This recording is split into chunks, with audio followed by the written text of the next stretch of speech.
ही की खबर ना हो कि जाना कहाँ है, तो आप चलते चले जाएंगे और टेंशन आपकी बढ़ती चली जाएगी। जैसे उस जनाजे की चारपाई वालों की टेंशन बढ़ रही थी, यार किधर टिकाएं इसको, फेंक के भी नहीं आ सकते ना।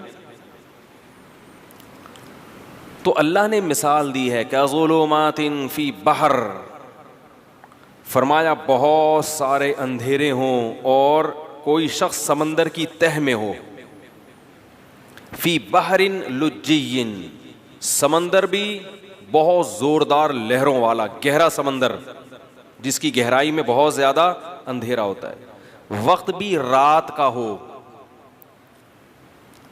यग़शाहु मौजुन मिन फौक़िही मौज, मौज के ऊपर मौज चढ़ी हुई है, ऐसी गहराई वाला समंदर, मिन फौक़िही सहाब, और काली रात में बादल भी हों काले जो सितारे और चांद की रोशनी से भी रुकावट बन रहे हों। और अंधेरे का ये आलम है, इज़ा अख़रज यदहू लम यकद यराहा, जब अपना हाथ निकाल के वो देखना चाहता है तो इस बात का कोई इम्कान ही नहीं है कि हाथ भी देख सके, ये नहीं कि हाथ देख नहीं पा रहा, ये मुमकिन ही नहीं है, इसका भी तसव्वुर नहीं है। तो बयानुल कुरान में ये लिखा है, उसमें बलागत के नुकात भी होते हैं।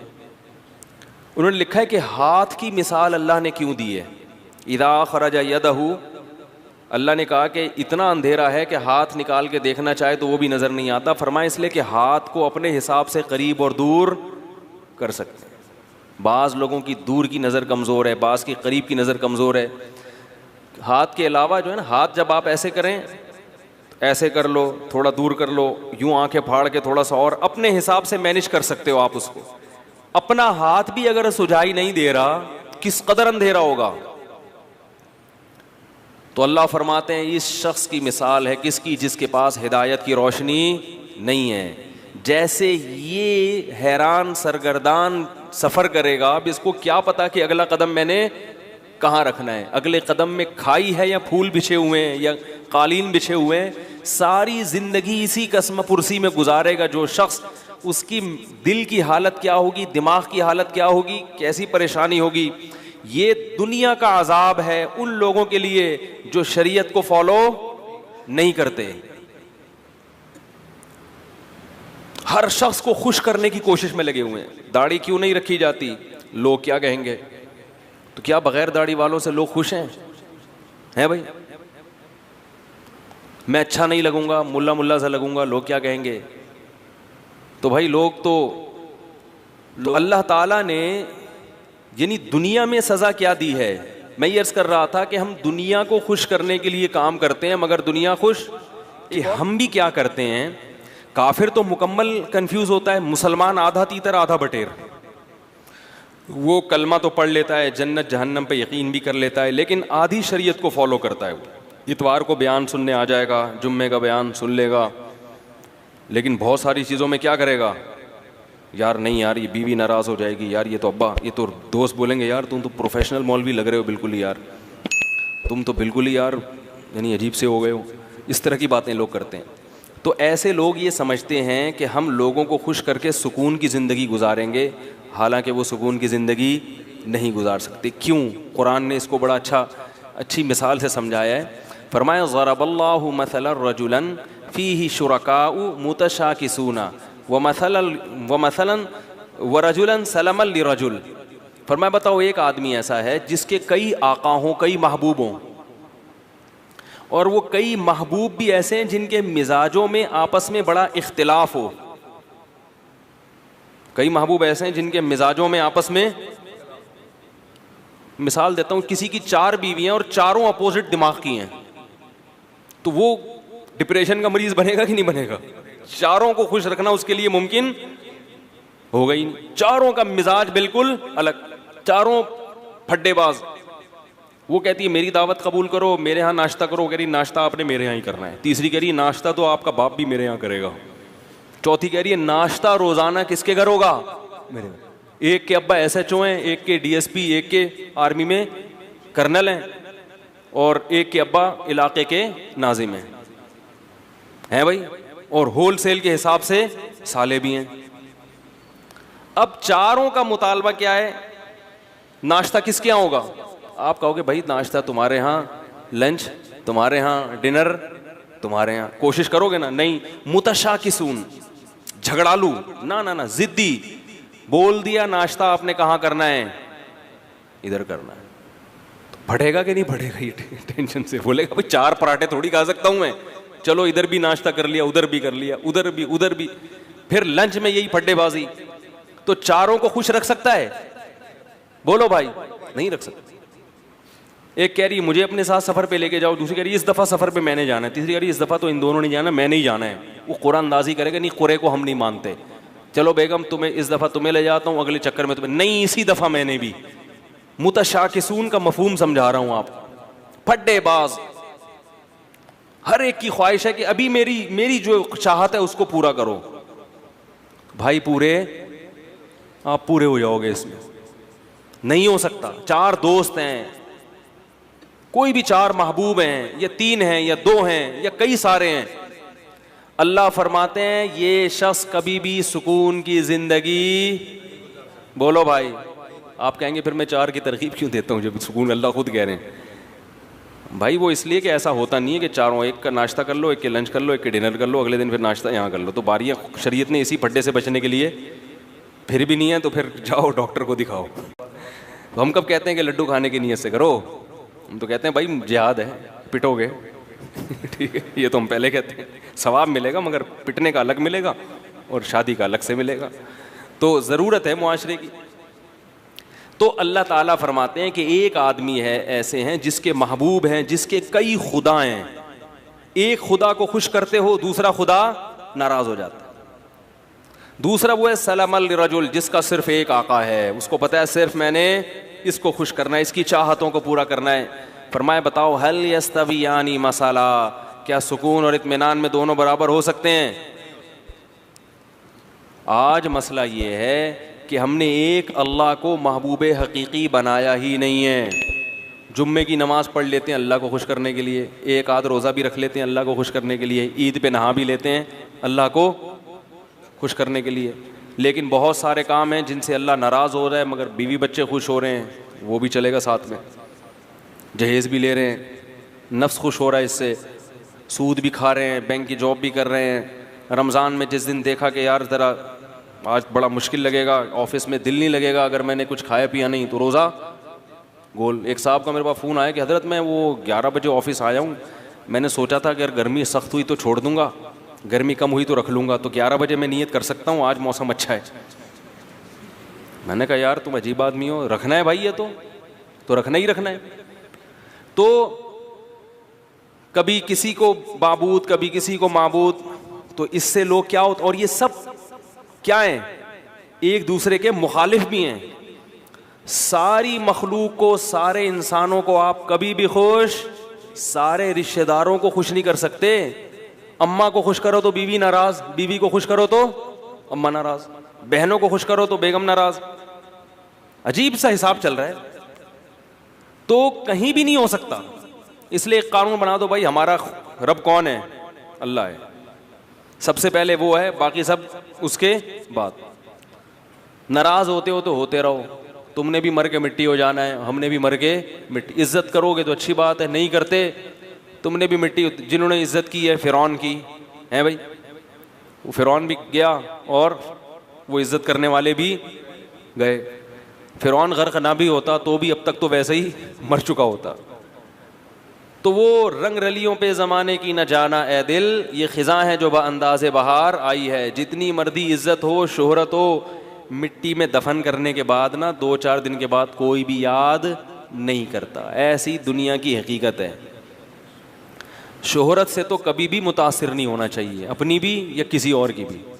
बड़े बड़ी लोग आए हैं दुनिया में, बड़ी बड़ी शोहरतें हासिल हुई हैं, गायब मरे तो 2-4 दिन लोग रोए, हाय हुए किया, ख़त्म कहानी। तो इसलिए सबसे ज़्यादा मज़े की ज़िंदगी में वो है जिसने एक अल्लाह को अपना रब बना लिया। वो कह दे कर लो, कोई रोक नहीं सकता उस काम से। वो कहे नहीं करो, कोई करवा के नहीं, किसी में दम है तो करवा के दिखाए। मैं जब वज़ीराबाद गया, पुरानी बात है, ये वाक़यात सुनाने का मकसद कोई अपनी किस्से कहानियाँ नहीं, जो बात कुरान की बताना चाह रहा हूँ वो दिल में बैठ जाए। मैं जब वज़ीराबाद गया ना तो वहाँ वो लोग भी सुनते हैं मेरा बयान, तो वो ये पुरानी बात है, तकरीबन 13-14 साल पुरानी।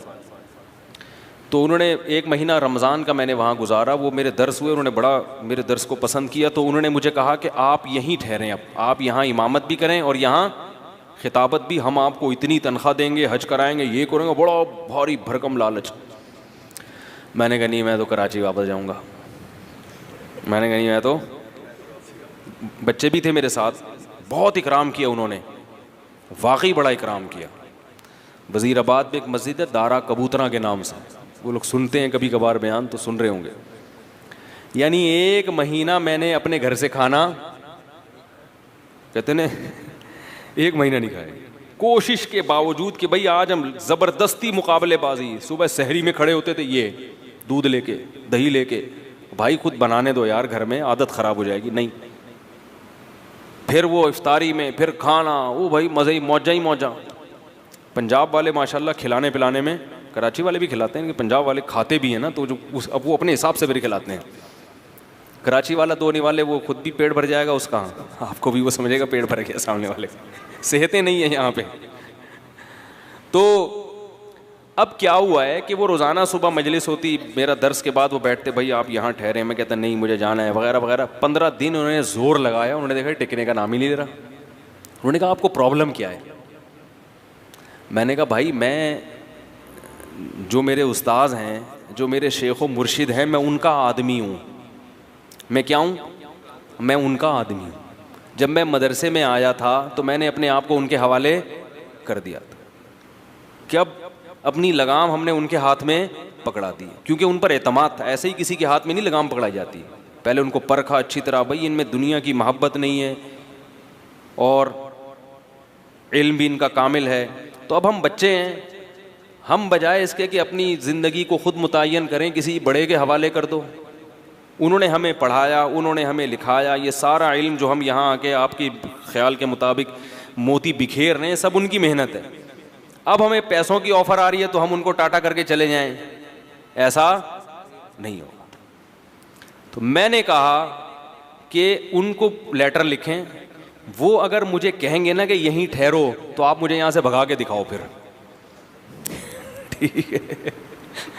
अगर वो मुझे कहते हैं कि ये मस्जिद से जाना नहीं, तो मैंने कहा फिर आप मुझे यहाँ से भगा के दिखाओ। और अगर वो कहते हैं कि यहाँ नहीं रहना, मैंने कहा आप जंजीरें बांध लो, मुझे जैसे मौका मिलेगा मैं वो काट के भाग जाऊँगा। बेलगाम ऊँट जो होता है ना, शुतर बेमुहार, कभी उधर भाग रहा है कभी उधर भाग रहा है, वो किसी काम का नहीं होता। मरकज से इंसान को हमेशा जुड़े, पहले मरकज मुतय्यन करने में टाइम लगा है। ऐसा नहीं कि किसी पे भी एतमाद करके अपनी ज़िंदगी की लगाम उसके हाथ में दे दी, ऐसा नहीं है। परखना पड़ता है, जांचना पड़ता है। मैंने कहा हमें अपने बड़ों पर अल्हम्दुलिल्लाह भरपूर एतमाद है। 8-10 साल उनकी सोहबत में हमने गुजारे हैं। मेरा ये ख्याल है कि मुझे इनसे ज़्यादा बेहतरीन लोग इस दुनिया में मिल ही नहीं सकते थे। अल्लाह ने पता नहीं वालिदैन की कौन सी नेकी कबूल की, ऐसे लोगों के पास हमें पहुंचा दिया। तो उसकी बरकतें हैं, अल्लाह ताला टूटा फूटा काम ले रहा है। तो उससे देखो ये फ़ायदा क्या हुआ मुझे कि ख्यालात मुंतशिर नहीं हो रहे, सुकून आ गया तबीयत में। भाई वो कहेंगे तो कर लेंगे, नहीं कहेंगे तो नहीं करेंगे। वरना इंसान मैंने ऐसे लोगों को भी देखा, उलमा को भी, जो परेशान कि क्या करें अब, उनकी ज़िंदगी भी किस में गुजर रही है, परेशान। फिर पैसे की मोहब्बत आ जाती है, यार दीन के तो ये वाले, उसमें पैसा ज़्यादा है तो उधर चलो। जब पैसे की तरफ आए तो फिर पैसा असल मकसद बन गया, तबाह हो गए। तो हमेशा इंसान की सुकून किस में है कि वो उसको ये पता हो कि मैंने किस ट्रैक पर ज़िंदगी गुजारनी है, उसमें सुकून है इंसान की तबीयत में, आराम से सुकून से। अकाबिर परस्ती अलग चीज़ है। अकाबिर परस्ती का मतलब ये कि आपके बुजुर्ग कुछ भी उल्टा सीधा करें, आपने उनको सही करना है, ऐसा नहीं है। अल्हम्दुलिल्लाह ये नहीं है। हमारे बड़ों से भी बाज़, हमारी कोई हैसियत नहीं है, लेकिन बाज़ चीज़ों में हम बोल देते हैं कि भाई ये वाली राय हमारी नज़र में, मेरे शेख तो 4 शादियों के कायल नहीं है, मैंने इसमें अपने शेख की मुखालफत की है, ठीक है, वो नहीं कायल है इसके। वो कहते हैं ज़माने में, मैंने कहा नहीं होनी चाहिए, मेरी दलाइल है, इस पर किताब है। मैं कहता हूँ भाई मुझे इन दलाइल का कोई जवाब दे। शेख के बारे में ये तसव्वुर कि भाई वो दूसरे कामों में मशगूल हैं, दीन के कामों में, उनको इस टॉपिक पर सोचने का मौका अगर वो सोचते तो वो भी यही कहते हैं जो मैं कह रहा हूँ। नहीं मौका मिला तो छोड़ो उनको अपने हाल पे, आप अपना चलो। लेकिन उनका भी ज़र्फ इतना बड़ा है कि उनको भी पता है कि इसकी एक इस बारे में राय है, और जो चीज़ हलाल है उसमें वो पाबंदी। तो ये भी तो सिलेक्शन है ना हमारी, कि ऐसे लोगों को हमने सेलेक्ट किया है। उनको भी पता है कि हुदूद से, मुरीद को अपने हुदूदुल्लाह से बाहर, बाज शेख क्या करते हैं, मुरीद ने शादी की खानका से किक आउट, या मुरीद ने कोई टोपी टेंड नहीं करवाई तो खानका से किक आउट। तो भाई ये टेंड वेंड ये तो शरीयत थोड़ी है, ये तो हुदूदुल्लाह पर कायम। खैर, तो सुकून किस में है? सुकून एक को बड़ा बनाने में, और वो असल कौन है? अल्लाह। उसको बड़ा बना लो, जिंदगी खुदा की कसम बड़ी मजे की गुजरेगी। हजरत मुआविया रजी अल्लाह ताला अन्हु ने हजरत आयशा रजी अल्लाह ताला अन्हा को खत लिखा कि यानी उम्मा, अपनी माँ कह के खिताब किया कि आप मुझे कोई नसीहत करें। हालात आयशा तो हजरत मुआविया से उम्र में बहुत छोटी थी, मगर जानते थे कि पैगंबर की ज़ौजा हैं और हमारी माँ हैं, तो उनसे नसीहत ले रहे हैं। फरमाया नसीहत मुख्तसर हो, जामे हो, मुख्तसर हो। हजरत आयशा ने नसीहत की कि जो लोगों को खुश करने के लिए अल्लाह को नाराज़ करता है, अल्लाह उसको लोगों के हवाले कर देते हैं, और फिर लोग भी उससे खुश नहीं होते। और लोगों की नाराज़गी की परवाह किए बगैर अल्लाह की रज़ा में लगा रहे तो लोग भी क्या हो जाते हैं? बिलाखिर खुश हो जाते हैं। इस तरह का मफहूम है, पूरे अल्फाज नहीं है ये। तो एक को अगर अल्लाह बना, खुदा बना लिया जाए ना, बस वही है, तो सबसे पहला फ़ायदा क्या होता है? ज़िंदगी में सुकून, आपको मंजिल का पता चल जाता है।